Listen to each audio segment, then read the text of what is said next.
महाशिवरात्रि व्रत कथा। नमस्कार। आज हम आपको सुनाने जा रहे हैं महाशिवरात्रि की एक अत्यंत पावन और भावपूर्ण व्रत कथा। हल्का विराम। बहुत प्राचीन समय की बात है।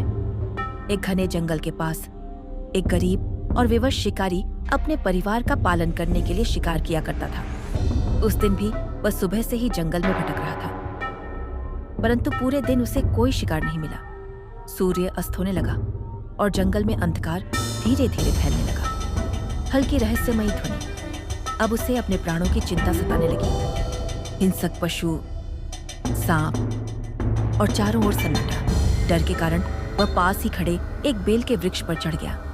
उसे यह बिल्कुल भी पता नहीं था कि उसी वृक्ष के नीचे एक शिवलिंग स्थापित है, और यह भी नहीं जानता था कि आज की रात्रि महाशिवरात्रि की पवित्र रात्रि है। हल्का विराम। रात गहराने लगी, ठंड बढ़ने लगी और नींद उसकी आंखों पर हावी होने लगी। डर के कारण वह बार बार पेड़ की डालियां तोड़कर नीचे फेंकने लगा, ताकि यदि कोई जानवर आए तो उसे आहट मिल सके। और वही बेलपत्र सीधे शिवलिंग पर गिरने लगे। कभी भय से उसका हाथ कांप जाता और उसके लोटे से जल टपक कर शिवलिंग पर गिर जाता। वह स्वयं को संभालने के लिए अपने परिवार को याद करता रहा और पूरी रात जागता रहा। भावुक स्वर में उसे यह नहीं पता था कि वह अनजाने में ही भगवान शिव को बेलपत्र अर्पित कर रहा है, जल से अभिषेक कर रहा है और महाशिवरात्रि का जागरण कर रहा है। उसकी विवशता भगवान के लिए भक्ति बन गई। संगीत थोड़ा उजला, चारों प्रहर इसी प्रकार बीत गए। न उसने अन्न ग्रहण किया, न विश्राम किया और न ही वृक्ष से नीचे उतरा। भय से किया गया उसका जागरण ईश्वर के लिए समर्पण बन गया।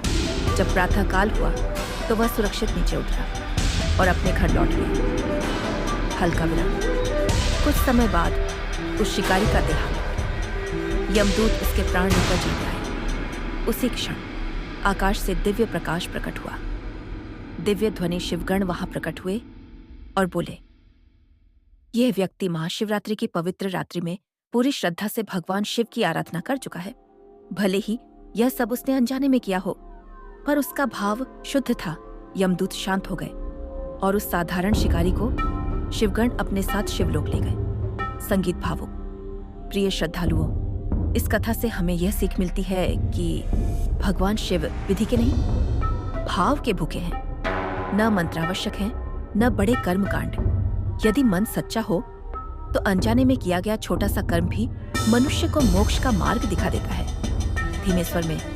इसीलिए महाशिवरात्रि के पावन अवसर पर हम सभी को शुद्ध मन, सच्चे भाव और श्रद्धा के साथ भगवान शिव का स्मरण करना चाहिए। AUM नमः शिवाय।